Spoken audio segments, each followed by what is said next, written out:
नमस्कार बच्चों, जैसा कि आप सबको पता है कि आने वाले टाइम में अब एसएससी जीडी का एग्ज़ाम आने वाला है। तो हम आप लोगों के लिए एक मैथ्स का एक छोटा सा एक वीडियो लेके आए हैं जिसमें हम लोग 22 नवंबर 2021 को जो पेपर आया एसएससी जीडी का उसके कुछ क्वेश्चंस को सॉल्व करके देखने की कोशिश करते हैं। तो चलिए एक एक करके उन क्वेश्चंस को सॉल्व करते हैं। तो ये पहला क्वेश्चन कहता है कि if radius of the base of a cylinder is increased by 20% and height is decrease by 33 1/3%। यानी एक बेलन है। बेलन के बारे में सबको पता होगा कि बेलन होता कैसा है, कि ये एक बेलन है, इसका जो रेडियस है वो है r और हाइट है वो है h। ठीक है, अब इसको बोला गया कि अगर इसकी जो बेस है यानी जो रेडियस है, जो उसकी त्रिज्या है, उसको 20% बढ़ा दिया जाए और जो उसकी ऊंचाई है यानी हाइट है उसको 33 1/3% कम कर दिया जाए, तो इस पूरे केस में आपका जो वॉल्यूम के अंदर जो परसेंटेज चेंज होगा वो क्या होगा। तो चलिए इसको एक बार देखने की कोशिश करते हैं। बहुत इजी तरीका है। तो यहाँ पे हम देखें कि जो वॉल्यूम होती है एक सिलेंडर का वो क्या होता है, πr²h। अब ये सबको पता है कि इसकी वैल्यू कांस्टेंट होती है 22/7। तो इसके चेंज होने ना होने का कोई मतलब बनता नहीं है। तो यहाँ पे हमें क्वेश्चन में बोला गया कि एक रेडियस चेंज हो रही है, एक हाइट चेंज हो रही है। तो रेडियस 2 बार और हाइट 1 बार, यानी अगर ये जो रेडियस है तो रेडियस अगर 20% से बढ़ाया जा रहा है यानी 20% बढ़ाया गया, इसका मतलब क्या हुआ, 1/5 बढ़ाया गया। यानी पहले अगर रेडियस 5 था तो फिर 1 बढ़ाया गया और यहाँ से वॉल्यूम हाइट जो है वो 33 1/3% कम करी गई। इसका मतलब क्या हुआ कि अगर 1/3 कम करी यानी पहले 3 थी तो अब 1 कम करके 2 कर दी गई। तो यहां से हम कह सकते हैं तो r 2 बार है, यानी पहले अगर रेडियस 5 था तो 6 हुआ, दोबारा 5 था तो 6 हुआ, और अगर हाइट आपकी पहले इसकी 3 थी, 1 कम होके अब 2 हो गई। यानी ये वाली जो वॉल्यूम आई ये इनिशियल वॉल्यूम हुई और ये वाली जो वॉल्यूम हुई वो फाइनल वॉल्यूम हुई। तो यहां से ये कितना आ जाएगा 75 और ये कितना आ जाएगा 36 दूनी 72। तो यहां से जब आप देखोगे तो इनिशियल वॉल्यूम से फाइनल वॉल्यूम में जो है वो 3 का डिफरेंस आया, यानी 3 कम हुआ, यानी 3/75 गुना में 100। यही आपका परसेंटेज चेंज होगा। ये जाएगा 3 दूनी 6, 3 पंजे 15 और 25 चौके 100, यानी सिंपल है -4%। दैट मीन्स इसका मतलब ये हुआ कि जो रेडियस इसके अंदर वॉल्यूम के अंदर जो चेंज आएगा वो 4% इसकी वॉल्यूम कम हो जाएगी। कब? अगर रेडियस को 20% बढ़ा दिया जाए और अगर इसका जो हाइट है उसको 33 1/3% से कम कर दिया जाए। देखिए बहुत आसान था। अगला क्वेश्चन देखते हैं। ये एसएससी जीडी का 2021 का क्वेश्चन है। तो इसमें कहा गया कि अगर एक ट्रेन है, train travelling at a speed of 45 km/h crosses a house in 12 second. यानी एक घर है, इस घर को एक ट्रेन क्रॉस करी। अब देखिए सबको पता है कि ट्रेन एक लंबा ऑब्जेक्ट है, यानी एक लंबी इसकी एक पर्टिकुलर लेंथ होती है जिसका इंजन ये होगा और लास्ट बोगी ये होगी। तो एक घर को जब ये ट्रेन क्रॉस करेगी तो हमें क्या माना जाएगा कि पहले इंजन आया, इंजन ने पूरा इस घर को क्रॉस किया, और इस ट्रेन को कब तक माना जाएगा कि घर को क्रॉस करेगी, जब तक उसका लास्ट वाला जो डब्बा है उसको क्रॉस ना कर ले। यानी लास्ट डब्बा यहाँ आ गया, इंजन यहाँ आ गई। तो यहाँ इसका मतलब क्या हुआ, इस डिस्टेंस ट्रेन को कितना डिस्टेंस ट्रेवल करना पड़ा उस घर को क्रॉस करने के लिए, अपनी लेंथ के बराबर का डिस्टेंस ट्रेवल करना पड़ा। ठीक है, सो हमें पता है speed is equals to distance upon time होता है। हमें क्या निकालना है, लेंथ ऑफ द ट्रेन, यानी डिस्टेंस, यानी ये डी के बराबर होगा, लेंथ जो ट्रेन की होगी वो डिस्टेंस ट्रेवल होगा। ठीक है, तो यहां से हमें डी कैसे पता लगेगा, स्पीड इंटू टाइम।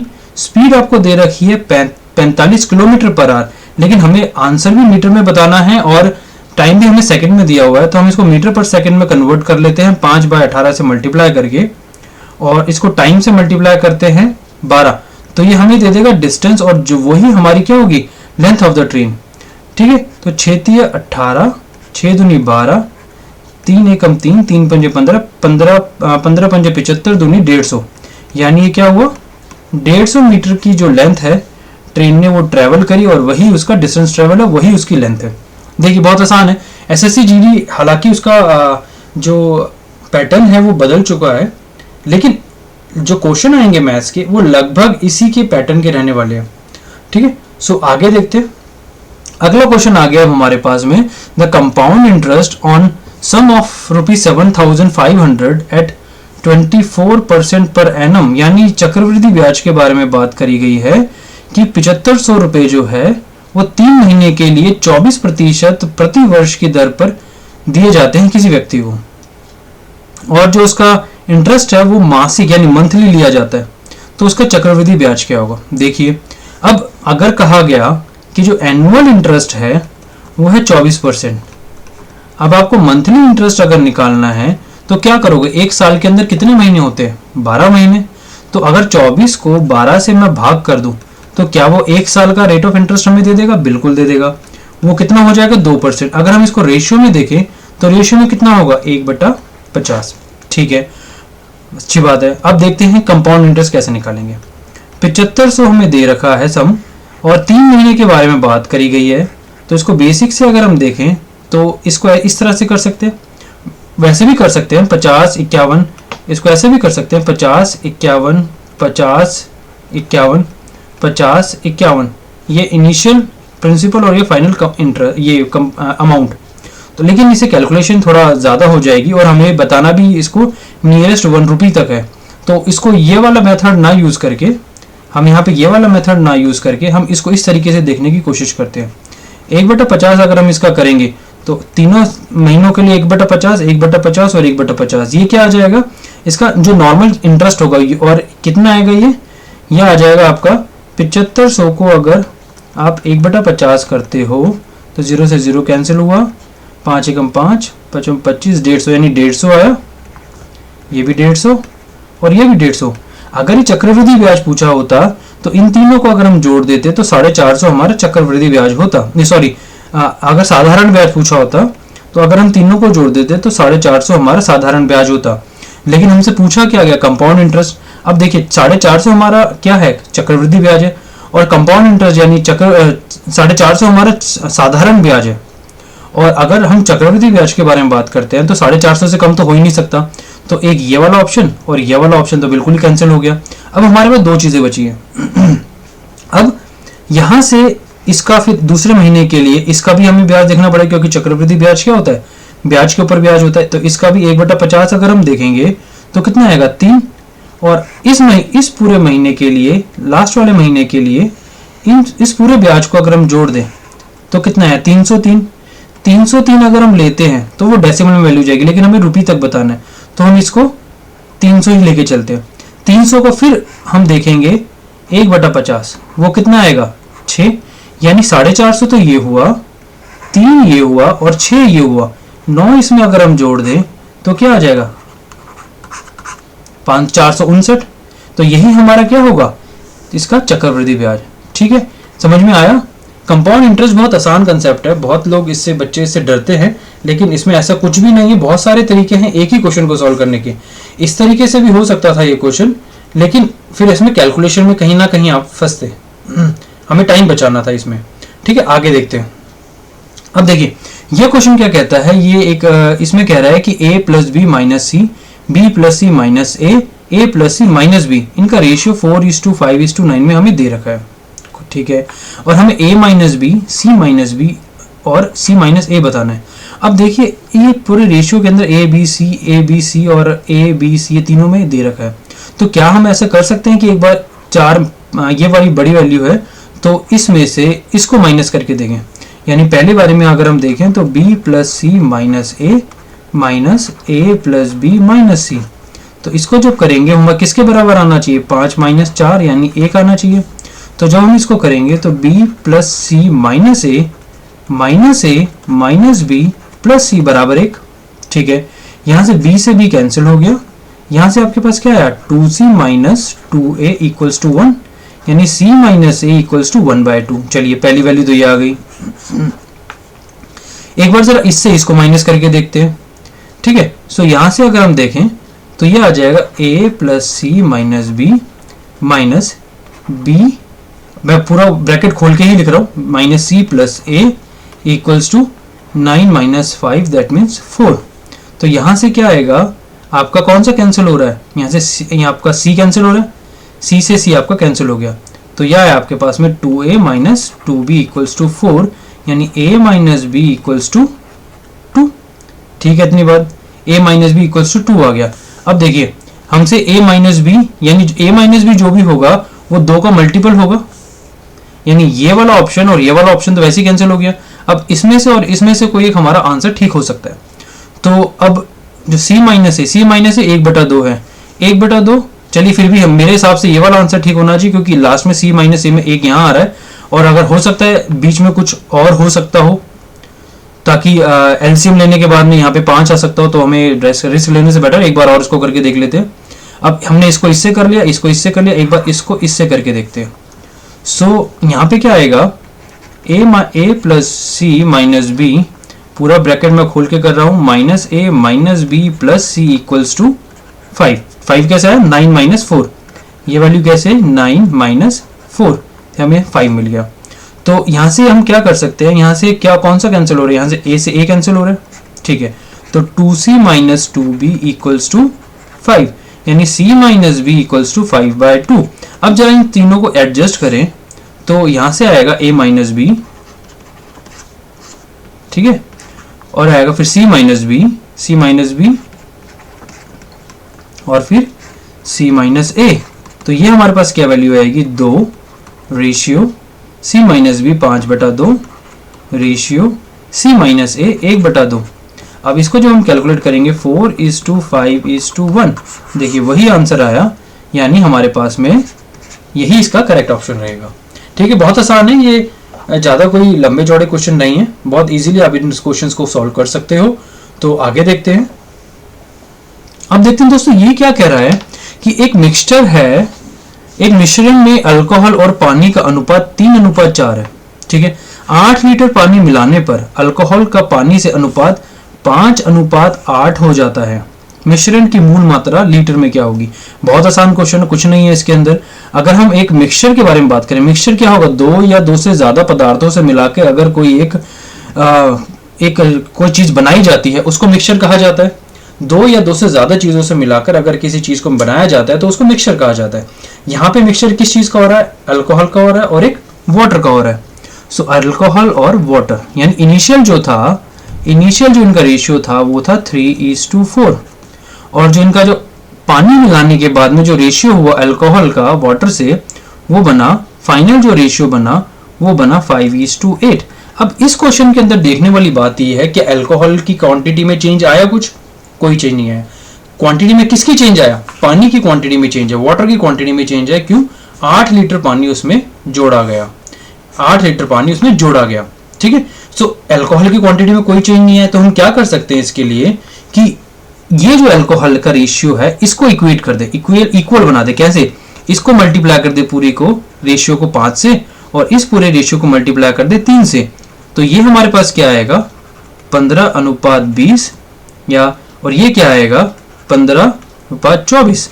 अब देखिए अल्कोहल और ये वाटर, यानी अल्कोहल की क्वांटिटी के अंदर कोई चेंज नहीं हुआ, उसका जो रेशियो था वो वही रहेगा, लेकिन इसकी क्वांटिटी में कोई चेंज नहीं होगा। अब यहाँ से देखिए सीधा सीधा जब हमने इसकी अल्कोहल की क्वांटिटी को सेम कर दिया तो यहाँ से हमारे पास वाटर की क्वांटिटी में अपने आप ही 4 लीटर का डिफरेंस आ गया, और वही 4 लीटर हमें कितने के बराबर है, 8 लीटर के, जो हमने पानी उसमें मिलाया गया। यानी 4 अगर 8 लीटर के बराबर तो 1 कितने के बराबर, 2 लीटर के बराबर।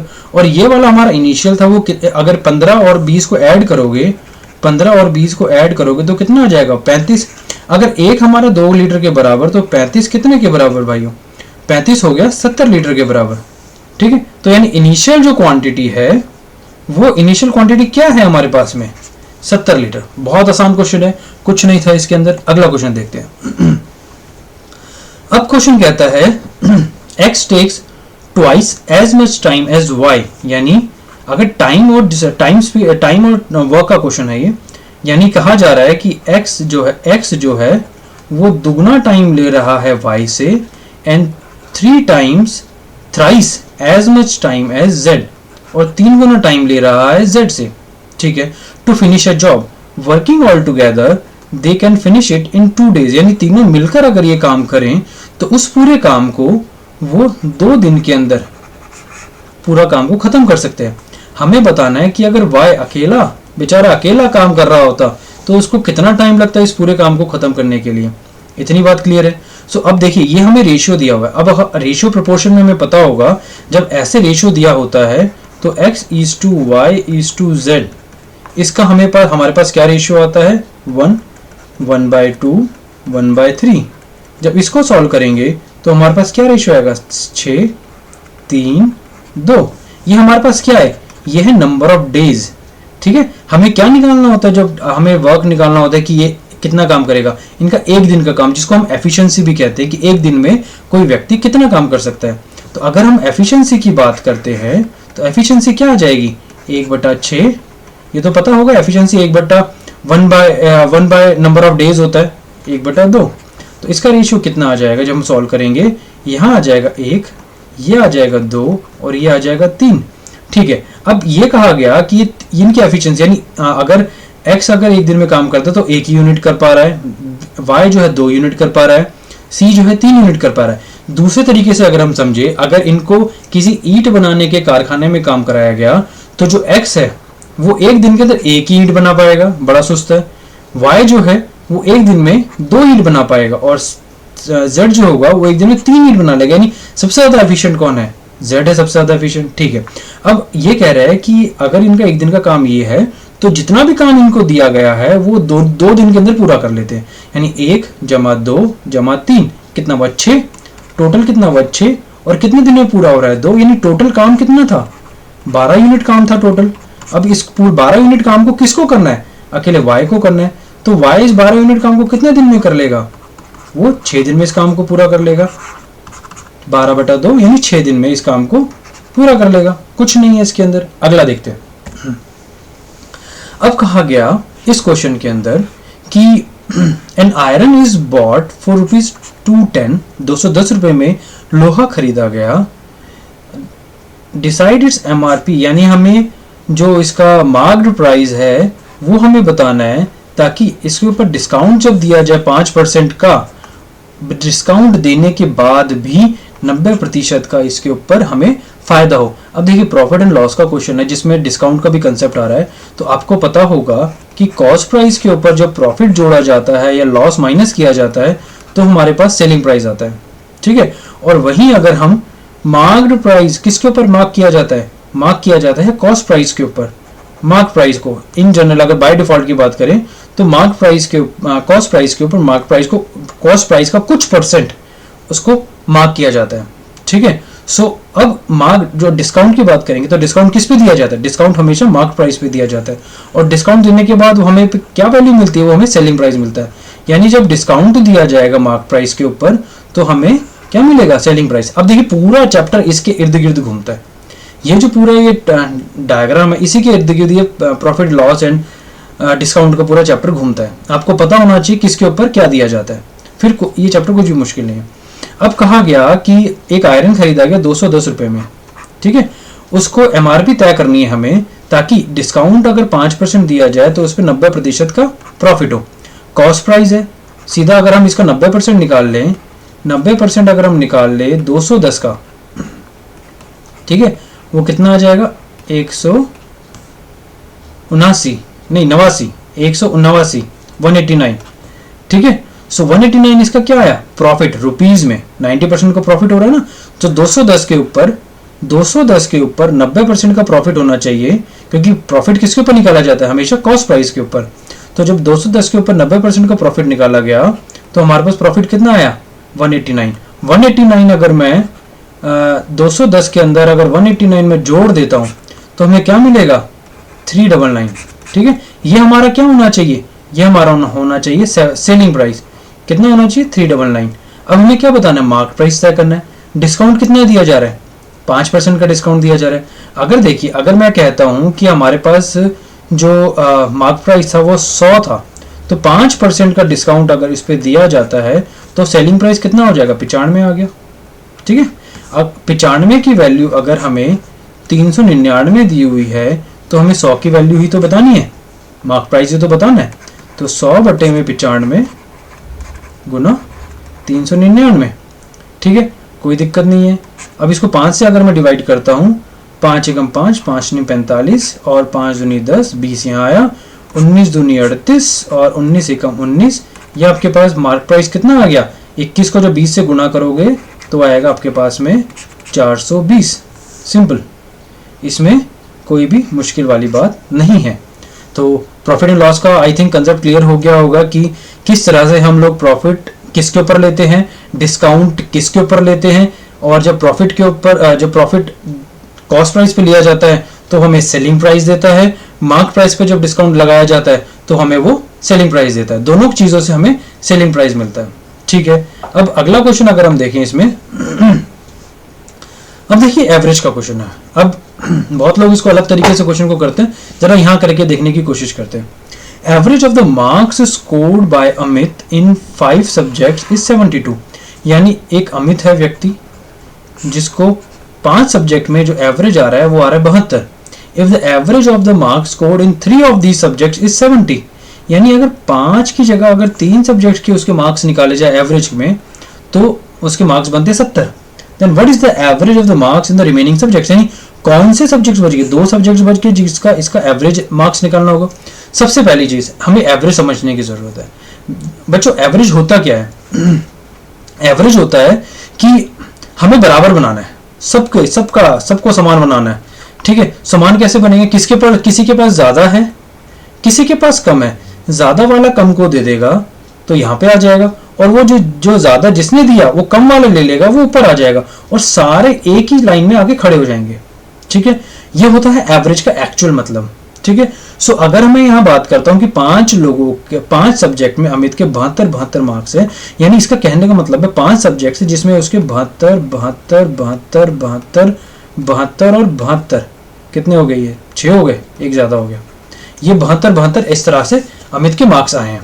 ठीक है, इसमें कोई दिक्कत नहीं है, कोई शंका नहीं होनी चाहिए इसके अंदर। ठीक है, अब कहा जा रहा है कि ये तो एवरेज आ गया ना, लेकिन एक्चुअल में 72 थोड़ी है, क्योंकि हम जब अगले इन 5 में से जब 3 का मार्क्स निकालने की कोशिश कर रहे हैं वो तो 70 ही आ रहा है, 72 तो आया नहीं। इसका मतलब क्या हुआ, ये जो 70 वाले हैं इन्होंने दो नंबर लिए होंगे तब जाके 72 बने होंगे। अब 2 नंबर कहाँ से लेंगे? वो इस बेचारे 2 सब्जेक्ट से लेंगे। तो 2 इन्होंने लिए, और कितने सब्जेक्ट्स ने लिया? 3 सब्जेक्ट्स ने लिया, यानी टोटल कितना हो गया? 6 मार्क्स इन्होंने लिए। अब जब इनको अलग कर दिया तो 72 5 का एवरेज था, 70 3 का एवरेज था। अब इन 3 को अलग कर दिया, बाकी 2 का अगर हमें एवरेज निकालना है तो जब 70 की बात कर रहे हैं तो 6 एक्स्ट्रा मार्क्स लेके वो 72 बने थे, अब वो वापस दे देंगे, इन 2 सब्जेक्ट्स को वो वापस दे देंगे। अब ये 6 जो होगा इन 2 सब्जेक्ट्स में बढ़ जाएगा बराबर बराबर, तो कितना हो जाएगा? क्योंकि एवरेज पूछा है 3, यानी पहले ही ये 72 थे, 3 इनमें जुड़ गया तो टोटल कितना हो गया? 75। सिंपल, कोई इसमें दिक्कत वाली बात नहीं होनी चाहिए, बहुत इजी कंसेप्ट है। आगे देखते हैं। अब अगला क्वेश्चन आता है हमारे पास HCF, जैसा कि दिख रहा है इसके अंदर बड़ा बड़ा लिखा है। तो 4 नंबर्स है जिनका रेशियो है 2:3:5:7 and the HCF is 6। What is the sum of the squares of the largest and the smallest number? बहुत आसान है, कुछ भी नहीं है। अब देखिए हमें पता है कि जब रेशियो निकाला जाता है तो एक्चुअल वैल्यू तो ये नहीं होगी ना, कुछ इनके अंदर में कुछ मल्टीपल होगा इसका जो कॉमन होगा, जो कट गया होगा। ठीक है, कुछ ऐसा मल्टीपल होगा जो कॉमन होगा लेकिन कट गया होगा, तभी वो रेशियो बना है। जो रेशियो किसकी बनी? जो बाद में एट द एंड नहीं कट पाए उनका ये रेशियो बना। ठीक है, अब कटने वाली वैल्यू क्या है? 6। यानी इनके अगर मल्टीपल होगा तो 6 का मल्टीपल होगा, यानी ये 12 होगा, ये 18 होगा, ये 30 होगा, और ये 6 7 42 होगा। ठीक है, ये होना चाहिए, लेकिन एक्चुअल में तो होना चाहिए वो, लेकिन हमें यहाँ पे हमें रेशियो दे रखा है यहाँ पे। तो अब हमें क्या बोला गया कि सबसे लार्जेस्ट और स्मॉलेस्ट नंबर का स्क्वायर का सम बताना है। तो इसमें कौन सी बड़ी बात होगी दोस्तों? ये देखते हैं जरा।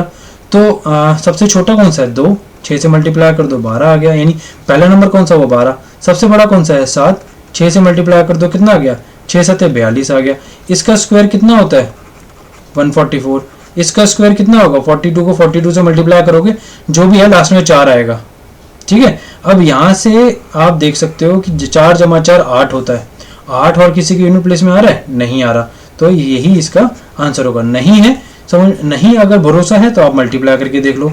42 को 42 से 4 8, यहाँ पे आ जाएगा 8 16, ये 4 ये 16 का 6 7 1 सेकेंड 4 8 8 16 4 8 दूनी 16 1 17 और 1 7 1 7 8 4। ये क्या बात होगी?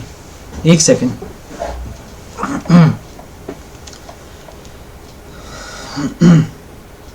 कितना अच्छे से थे 42 42 है ना। तो इसको अगर हम देखें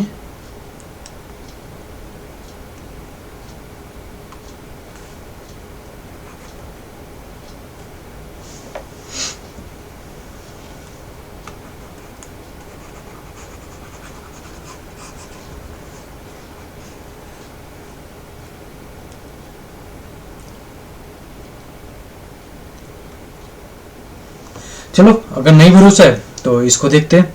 तो ये क्या कहता है कि 42 गुना 42 का जब हम 42 का मतलब अगर हम स्क्वायर लेते हैं तो क्या बनेगा? 2 दूनी 4 2 चौके 8 और यहाँ से क्या बनेगा?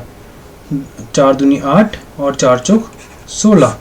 तो ये तो फिर भी कुछ अलग ही आ रहा है। 6 7 42 6 दूनी 12 12 का आ गया 144। हाँ तो ठीक है ना। ये 4 16 1 7 और 1 ये, यानी हमारे पास ये वैल्यू आई। इसमें क्या करेंगे? 144 ऐड भी तो करना है, वो तो रह ही गया था मेरे से। तो 1764 बहुत आसान क्वेश्चन है। ये आ गया 8 0 1 8 और 1 9 1, ये आ गया ना। तो इसमें तो कुछ है भी नहीं। चलिए आगे देखें। अगला क्वेश्चन कहता है कि P इज 220% है Q का। P जो है वो Q का 220% है। Then what percentage of P plus Q will Q be, यानी P प्लस Q का कितना प्रतिशत Q होगा, यानी Q जो होगा P प्लस Q का कितना प्रतिशत होगा। यही तो हमसे क्वेश्चन पूछा है। हमें क्या दिया हुआ है? P बराबर है 220% Q के, और P बटा Q जो बनेगा वो आ जाएगा 220 बटे में 100। सिंपल, 0 से 0 गई, 11 यहाँ आया, 5 यहाँ आया, 11 बटा 5 ये रेशियो आ गया। अब रेशियो में ही तो निकालना है, Q का परसेंटेज निकालना है P प्लस Q के कंपैरेटिव।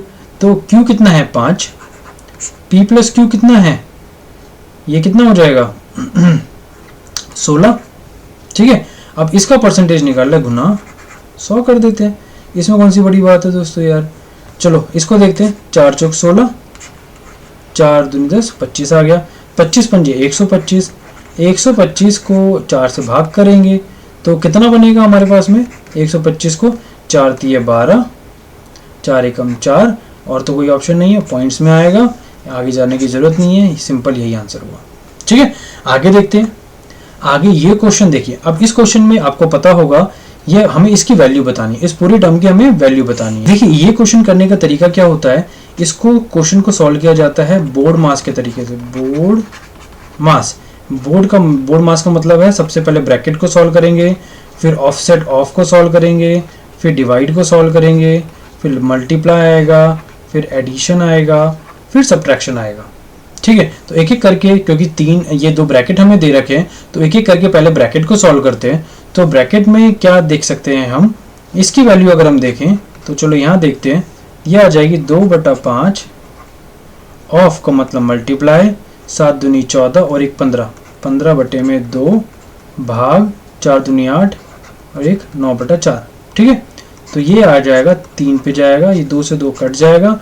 अब अगर 3 है और यहाँ पे भाग है तो क्या कर सकते हैं हम, इसको गुना करने के लिए 4 बटा 9 कर देंगे, तो यहाँ पे आ जाएगा 3, यानी इसकी वैल्यू कितनी आ गई हमारे पास? 4 बटा 3। अब जरा इसकी वैल्यू को सॉल्व करने की कोशिश करते हैं, तो ये आ जाएगा 5 दूनी 10 और 1 11 बटा 2 भाग 3 तिया 9 2 11 बटा 3 गुना 6। ऑफ है ना पहले, हाँ तो पहले ऑफ को सॉल्व करना पड़ेगा, ये अपने आप में एक ब्रैकेट बन गया। तो ये आ जाएगा 2 भाग 3 जाएगा 2 पे, ये आ जाएगा 22। अब इसको सॉल्व करने के लिए क्या कर सकते हैं, 11 बटा 2 अगर डिवाइड 22 है तो इसको मल्टीप्लाई कर सकते हैं 1 बटा 22 से, तो ये 2 पे गया, तो ये वैल्यू आ जाएगी। इसकी वैल्यू आपके पास आ गई 1 बटा 4, इसकी वैल्यू कितनी आ गई थी? 4 बटा 3। और अगर इसको सॉल्व करने जाएंगे तो इसको देखते हैं, 4 बटा 3 गुना 5 बटा 8, ये कितने पे जाएगा? ये जाएगा 2 पे। ठीक है, तो इसकी वैल्यू कितनी आ जाएगी 5/6, यानी ये कितना आ गया हमारे पास में 5/6। तो इसको देखेंगे जब हम 4/3 जमा 1/4 माइनस 5/6, इसकी वैल्यू को सॉल्व करेंगे। एलसीएम आया हमारे पास 12, 4 चौक 16 प्लस 3 माइनस 10, तो कितना आएगा, पहले क्या करेंगे एडिशन करेंगे, तो कितना आ जाएगा 19 माइनस 10, 9/12 मतलब 3/4, यानी ये हमारे पास इसका सही आंसर आ गया। अगला क्वेश्चन देखें। अगला क्वेश्चन ये तो बहुत आसान क्वेश्चन है, इसको देखते हैं। इसको देखेंगे कि an article was sold at 11/8 times of the cost price, profit percentage बताना है।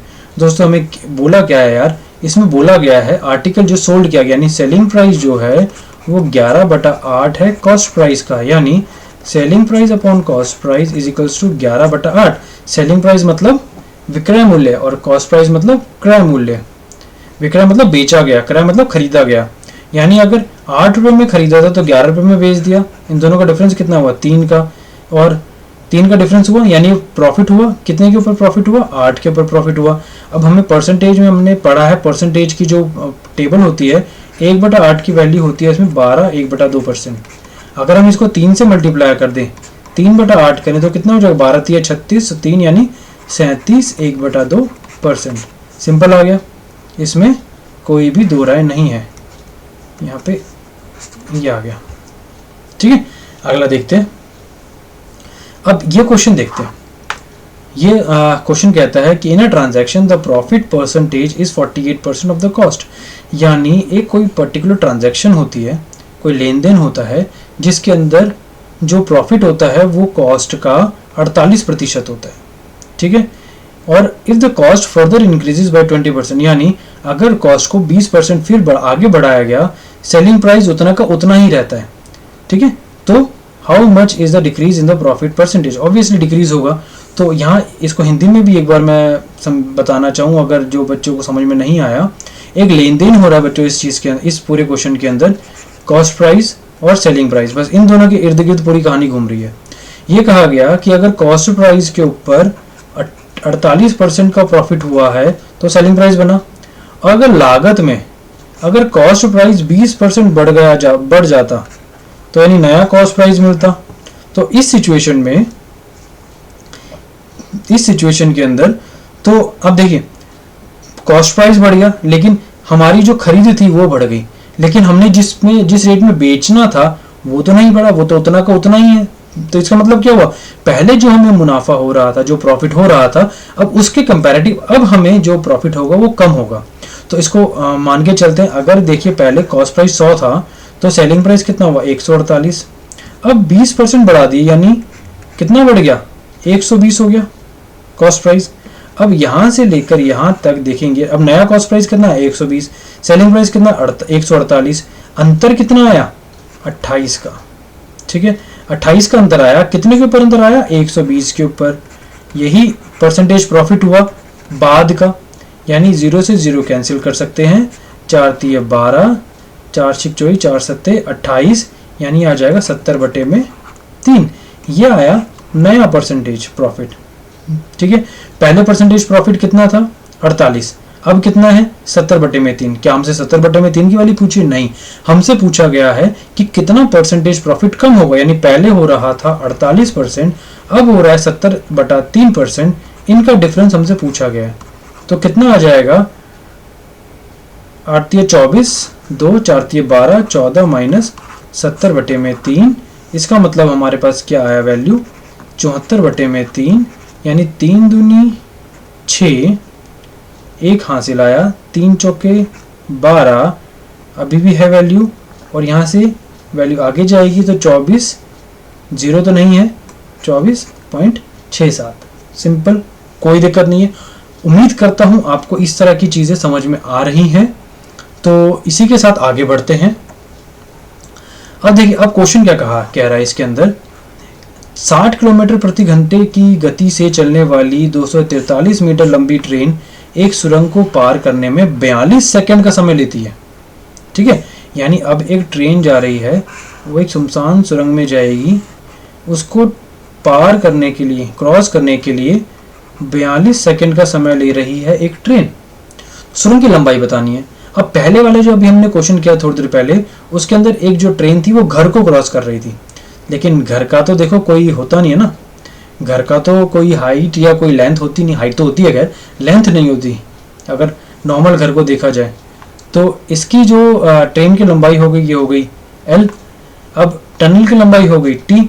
अब ट्रेन जो आएगी वो कब माना जाएगा कि वो टनल को क्रॉस करेगी, पहले इंजन एंटर करेगा, फिर जब ट्रेन पूरी घुस जाएगी टनल के अंदर, उसके बाद में जब सबसे पहले इंजन निकलेगा, इंजन आगे बढ़ेगा तो लास्ट वाला बोगी बाहर निकलेगी।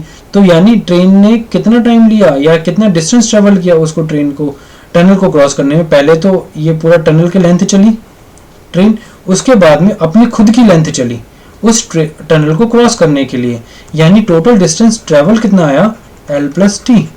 ठीक है, और यहाँ पे हमें क्या बोला गया है कि ट्रेन की लंबाई है 243 मीटर, यानी जो L है वो है 243 मीटर प्लस टी, और यहाँ पे किलोमीटर पर आवर की स्पीड दे रखी है। हमें पता है speed is equals to distance upon time होता है। अगर हमसे पूछा कि लेंथ ऑफ द ट्रेन, यानी आधा लगभग लगा लो जो डिस्टेंस है, ये पूरा डिस्टेंस ट्रेवल किया गया है, इसमें से एक पता है हमें, एक नहीं पता, तो डिस्टेंस क्या आ जाएगा, स्पीड इंटू टाइम। ठीक है, तो डिस्टेंस यहाँ पे आ गया आपका 243 बराबर, अब स्पीड कितनी है 60 किलोमीटर प्रति घंटा, यानी 60 गुना में 5/18 गुना में 42 सेकंड, ये टोटल आ जाएगा आपके पास में। ये यहाँ पे एक चीज़ और आएगी 243 प्लस टी, यही तो हमें बताना, यही मैं छोड़ रहा हूँ। ठीक है, 6 × 18 10 पे कैंसिल हुआ, 3 एकम 3, 3 चौके 12, 70 यानी 700। यानी अब जब t आएगा तो आएगा 70 में से जब आप 243 माइनस करेंगे, 70 में से 200 माइनस किया तो आया 500, 500 में से 43 माइनस किया तो आएगा 57 ही आएगा ना, हाँ 1 सेकंड 500 457, ठीक है, ये हमारे पास में इसका आंसर हो गया। कोई दिक्कत नहीं आनी चाहिए, उम्मीद करता हूँ बहुत अच्छे से आपको ये सब चीज़ें समझ में आ रही होंगी। तो अगला क्वेश्चन जरा इसको देखते हैं क्या कहता है। A sum of money is put in a compound interest for 2 years at 20%, it would fetch 964 rupees more if the interest was payable half yearly then if it was payable yearly. अच्छा question है, चलिए देखते हैं इस question को भी। Question कह रहा है कि एक व्यक्ति है, एक राशि को 20% की दर पर 2 वर्षों के लिए चक्रवृद्धि ब्याज पर रखा जाता है। ठीक है, अब चक्रवृद्धि ब्याज पर रखा जाता है, यदि ब्याज वार्षिक रूप से देय होने की तुलना में अर्धवार्षिक देय था, यानी half yearly rate of interest और ईयरली रेट ऑफ इंटरेस्ट, दोनों के केस में अगर उस अमाउंट को हाफ ईयरली रेट पर रखा जाता तो वो ईयरली रेट पर रखे गए ब्याज से 964 रुपये अधिक उससे ब्याज ले पाते। बात समझ में आ रही है? यानी एक कोई प्रिंसिपल है, उसको अगर हाफ ईयरली रेट पे दिया जाता है, उसी प्रिंसिपल को ईयरली रेट पे दिया जाता है, तो दोनों का अंतर जो होना चाहिए वो 964 रुपये का होना चाहिए। दोनों का अंतर कितना होना चाहिए? 964 रुपये का। तो चलिए एक बार इसको देखते हैं। तो यहाँ से हमें रेट ऑफ इंटरेस्ट कितना दिया हुआ है? 20% पर एनम। 20% अगर हम एनुअली का देखते हैं तो 20% के बारे में बात करेंगे तो 20 का कितना आ जाएगा? अगर 20% को अगर हम देखें तो ये आ जाएगा आपके पास में 2/10। अभी इसको नहीं करते आगे और डिवाइड, तो इसको आ जाएंगे इनिशियल 10 था, फाइनल 12 हुआ, इनिशियल 10 था, फाइनल 12 हुआ, यानी इनिशियल कितना हुआ प्रिंसिपल? यह आ जाएगा आपका 100, फाइनल कितना हुआ? 144। ठीक है, इतनी बात हमारे पास क्लियर है। तो हमारे पास ब्याज कितना आ गया एक्स्ट्रा? जो पहले प्रिंसिपल अगर 100 है तो हमारे पास ब्याज के कंपाउंड इंटरेस्ट की अमाउंट कितनी आ गई? अमाउंट आ गई 144, यानी हमें ब्याज कितना मिला? 44 रुपये का ब्याज मिला इस केस में। अब अगर हम इसको हाफ ईयरली लेते हैं, ये केस था ईयरली का, अगर हम इसको हाफ ईयरली लेते हैं यानी हाफ ईयरली में रेट ऑफ इंटरेस्ट कितना आ जाएगा? रेट ऑफ इंटरेस्ट इसका हो जाएगा आधा ईयरली से, यानी 10% हाफ ईयरली हो जाएगा। और 2 साल के बारे में बात करिए तो टाइम पीरियड कितना हो जाएगा? 4 हाफ ईयरली। ठीक है, यहाँ तक कोई दिक्कत नहीं होनी चाहिए। तो इसको देखें, 4 हाफ ईयरली हमें देखने हैं। तो लेट सपोज मैं इसको 4 बार 0 ले लेता हूँ, 10%, यानी पहले आया 1000, फिर आया 1000, या इसको ऐसे ना करके इसको वैसे इसी तरीके से कर लेते हैं। ये फिर लंबा पड़ेगा इस केस में 1/10, यानी पहले था 10, बाद में आया 11, फिर 10, फिर 11, फिर 10, फिर 11, फिर 10, फिर 11, ठीक है। तो इस केस में यह आया 1 2 3 4, प्रिंसिपल हुआ 10,000। तो यहाँ से अमाउंट कितनी बनेगी इसकी अमाउंट बनेगी 1,331 को 1,331 को अगर 11 से मल्टीप्लाई करेंगे तो आ जाएगा आपके पास में 31,1331। इसको ऐड करेंगे 1,4,6,4,1, यानी यहाँ 1,4,6,4,1। अगर मैं इसको 2 जीरो और लगा देता हूँ यहाँ पे, तो क्या प्रिंसिपल बराबर हो जाएगा? दोनों तरफ मैंने 2 जीरो लगा दी, यानी अगर ये इसका मूलधन या प्रिंसिपल 10,000 रुपये होता तो उसका जो अमाउंट होता वो कितना होता? 14,400 रुपये। वहीं पे अगर यहाँ पे मूलधन 10,000 रुपये है तो यहाँ पे अमाउंट कितना रहा? 14,641 रुपये, यानी 14,400 और 14,641, अंतर कितने का हुआ? 14,641 और 14,400, सिंपल 241 का अंतर आया। और 241 हमें कितने के बराबर दे रखे हैं बेटा? 241 हमें 964 के बराबर दे रखे हैं रुपए में। तो एक कितने के बराबर हुआ? 1,4 के बराबर हुआ। हमसे किसकी वैल्यू पूछी? हमसे 10,000 की वैल्यू पूछी, जो होगा प्रिंसिपल होगा वही सम तो बताना है। जो प्रिंसिपल अमाउंट होगी या मूलधन होगा वही तो हमें बताना है। तो यानी 10,000 कितने के बराबर आएगा? 10,000 आ जाएगा 40,000 के बराबर, ठीक है। बहुत आसानी से क्वेश्चन हो गया, कोई दिक्कत नहीं हुई। इस तरह के क्वेश्चन बहुत पूछे जाते हैं, चाहे आप एसएससी सीजीएल की बात करें, एसएससी सीएचएसएल की बात करें, या आप जीडी की बात करें, बैंकिंग में भी इस तरह के क्वेश्चन पूछे जाते हैं, ठीक है। आगे देखते हैं। अगला क्वेश्चन कहता है कि find the least number of 5 digits which is exactly divisible by 18, 21 और 24, यानी एक 5 डिजिट का लीस्ट नंबर बताना है। 5 डिजिट का लीस्ट नंबर कौन सा होगा? ये 5 डिजिट का लीस्ट नंबर है। इसके बाद में 5 डिजिट के जितने भी नंबर होंगे वो इससे तो बड़े ही होंगे, ठीक है। तो अब इससे ये होना चाहिए, इनसे वो नंबर क्या होना चाहिए? डिविजिबल होना चाहिए। तो इसको इस तरह के क्वेश्चन को कैसे करते हैं? एचसीएफ एलसीएम का क्वेश्चन है 18, 21, 24। अगर मैं इसका एलसीएम लेता हूं तो अगर इनके एलसीएम से वो नंबर डिविजिबल होगा, सुनो, अगर ये जो एलसीएम अगर मैं लेता हूं, चलो पहले एलसीएम लेके देखते हैं। 3 से अगर मैं इसको करूं 6, 7, 8, 2, 3, 7, 4, आगे कुछ कटेगा नहीं, आगे कुछ नहीं जाएगा। सो यह आ जाएगा आपके पास में 3 दूनी 6, 6 3 18, 18 36 72, 72 7 4 49, 7 दूनी 14 का 4 चले 504, कितना आया? यह आपके पास में आया 504, 504। यानी अगर हमें क्या बताना है कि 18, 21 और 24 इन अंकों से, इन नंबरों से वो जो 5 अंकों का सबसे छोटा नंबर है वो डिविजिबल होना चाहिए। यानी अगर वो 504 से डिवाइड होगा तो वो अपने आप ही 18, 21 और 24 से डिवाइड हो जाएगा, हमें अलग से निकालने की ज़रूरत नहीं है। तो हम क्या करते हैं, तो एक बार 10,000 को यानी 504 से भाग करते हैं। सो यह आ जाएगा आपके पास में, एक पे जाएगा 504, 6, 9, 4 और यहाँ पे आ जाएगा आपके पास में 0। अब अगर इसको मैं 9 पे भेजता हूँ, यह जाएगा 9 पे, 4 निम 36 और 5 निम 45, इसके आगे तो कुछ नहीं जा रहा।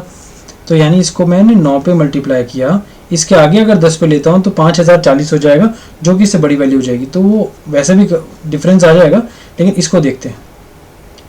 4 5 3 6, 10 में से 6 गया 4, 15 में से 3 गए 2, 1 4, 424 हमारे पास आया।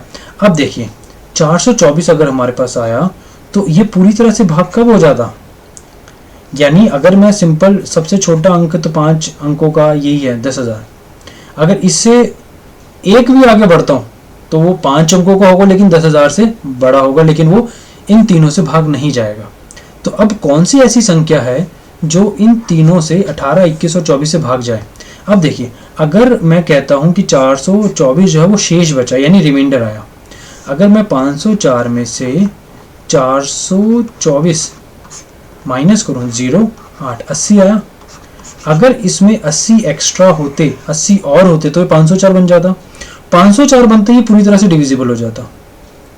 504 बनते ही ये 504 से पूरी तरह से कट जाता और लास्ट में क्रॉस आ जाता, 0 आ जाता।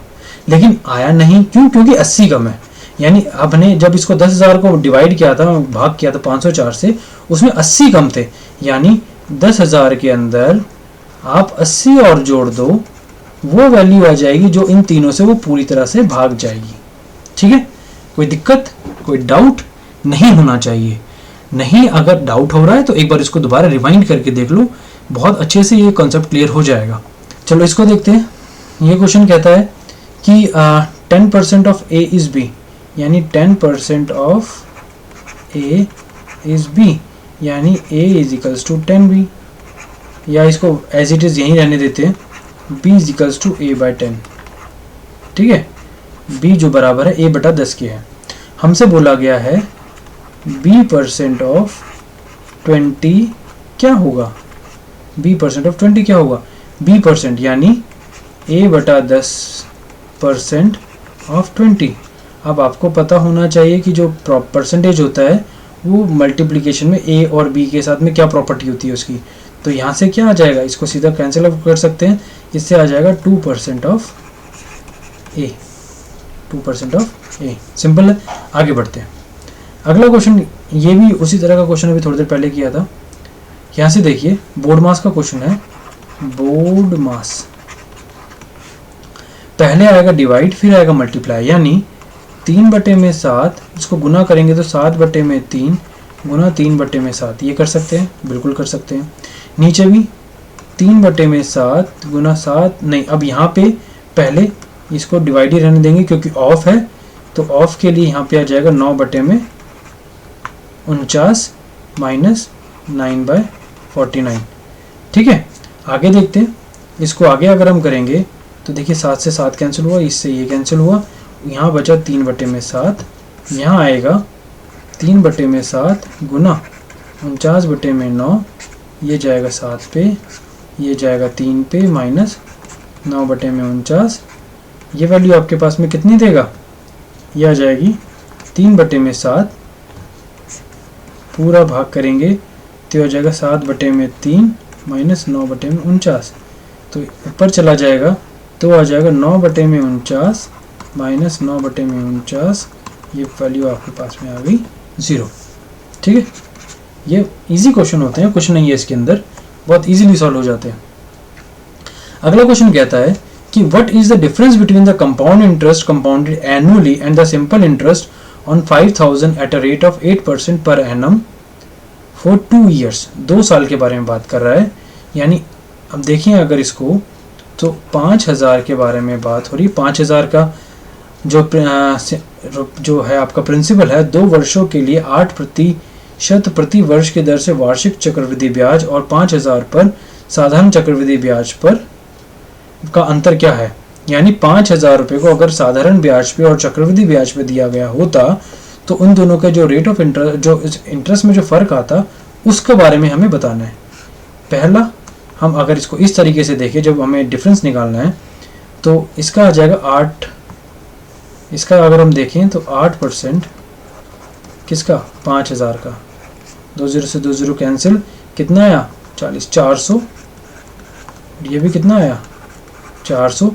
फिर चक्रवृद्धि ब्याज के लिए अगर हम सिंपल इंटरेस्ट की बात करेंगे तो यही हमारा 800 जो हुआ दोनों को जमा करके, यही सिंपल इंटरेस्ट हो गया। लेकिन अगर कंपाउंड इंटरेस्ट की बात करेंगे तो पहले महीने के ब्याज के ऊपर भी ब्याज लगता है।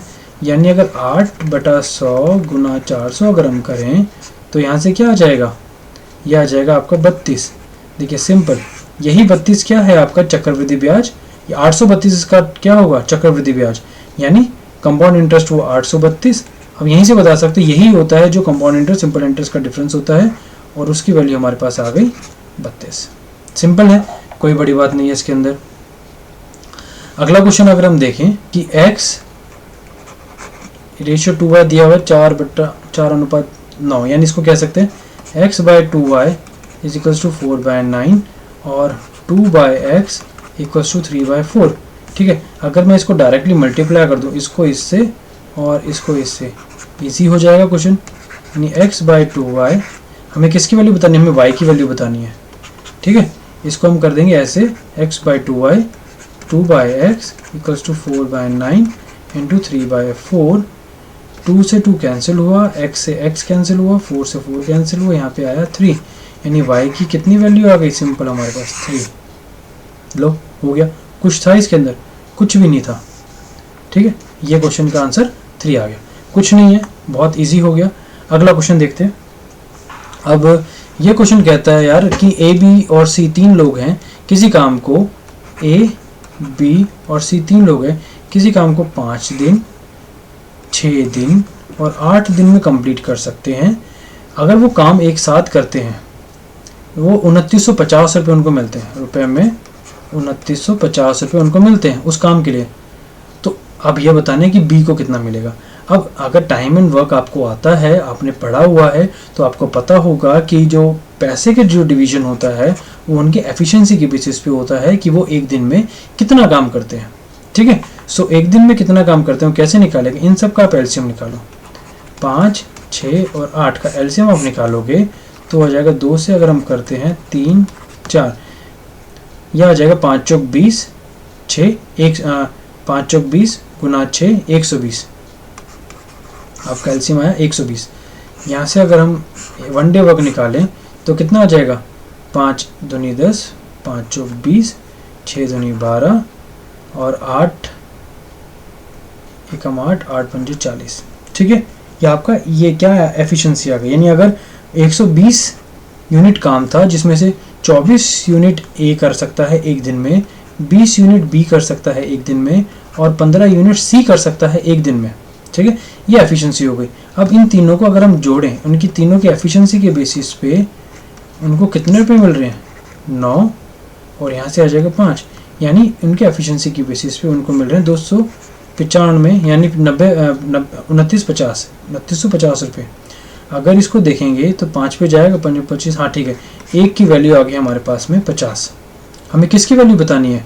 हमें बतानी है कि अगर अकेला बी काम करे, इस नहीं अकेला नहीं, इसमें से बी का कितना शेयर होगा। यानी 20 यूनिट काम कर रहा है एक दिन में, तो हमें 20 की वैल्यू बतानी है। 20 कितने के बराबर हुआ?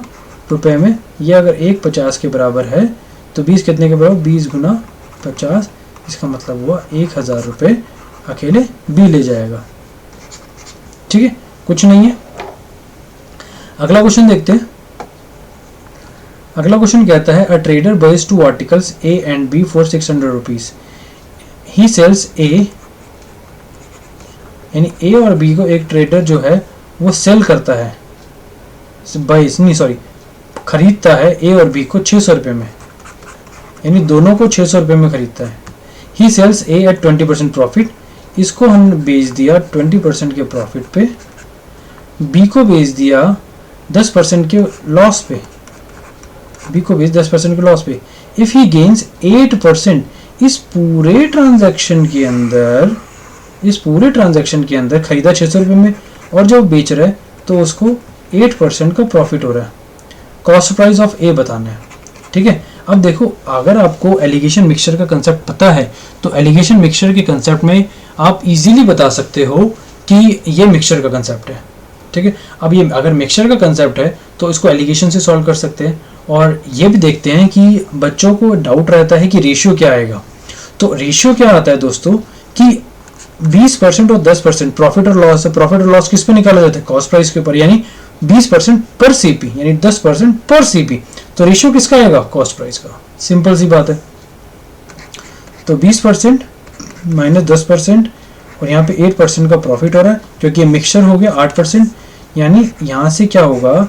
ये आ गया आपके पास में 12 और यहाँ से 8 माइनस 10 ये आ गया 18। इसका रेशियो आ गया 3:2।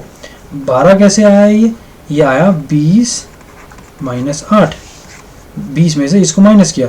और ये 18 कैसे आया? 8 माइनस माइनस 10, यह 8 माइनस माइनस 10, ठीक है। ये आपके पास में आ गया 18। तो अनुपात कितना आया? कॉस्ट प्राइस 1 का कॉस्ट प्राइस 2 का अनुपात आया 3:2। यानी टोटल अगर जमा करें तो 5 है और इनको खरीदा कितने में था? 600 में। यानी 5 की वैल्यू अगर 600 है तो 1 की वैल्यू कितनी हो गई 120। ठीक है, हमें किसकी बतानी, एक ही बतानी, तो ए का अनुपात कितना आया 3 आया। एक अगर 120 तो 3 कितने के बराबर 360। देखो कितना इजीली हो गया। क्लियर है, कोई दिक्कत नहीं होनी चाहिए यार। मतलब मैथ्स एक गेम है, इसको आप गेम की तरह लेके चल सकते हो तो इजी हो जाएगी चीज़ें। अब ये क्वेश्चन कहता है कि the average weight of 8 people increases by 20%, sorry 2.5 kg if a new person replaces one weighing 50 kg. What is the age of the new person? कुछ नहीं है क्वेश्चन भी। क्वेश्चन कह रहा है 8 लोगों का औसत वजन जो है वो 2.5 किलो बढ़ जाता है।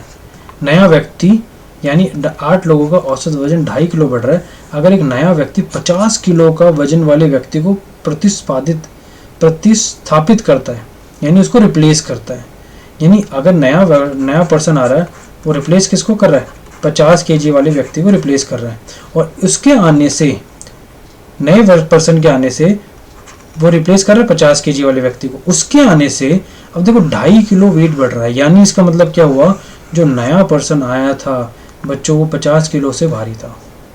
Simple, weight of the new person, जो नया पर्सन आया वो 50 किलो से भी भारी था, और 50 किलो से भारी होने की वजह से उसने 8 लोगों का एवरेज वेट बढ़ा दिया। सिंपल, 8 लोगों का एवरेज वेट बढ़ा दिया। अब 8 लोगों का एवरेज वेट कितने से बढ़ाया, 2.5 किलो 8 लोगों को दे दिए, 2.5 किलो 8 लोगों को दे दिए। अब नंबर ऑफ पर पीपल में तो कोई चेंज आएगा नहीं ना, एक आया और एक गया।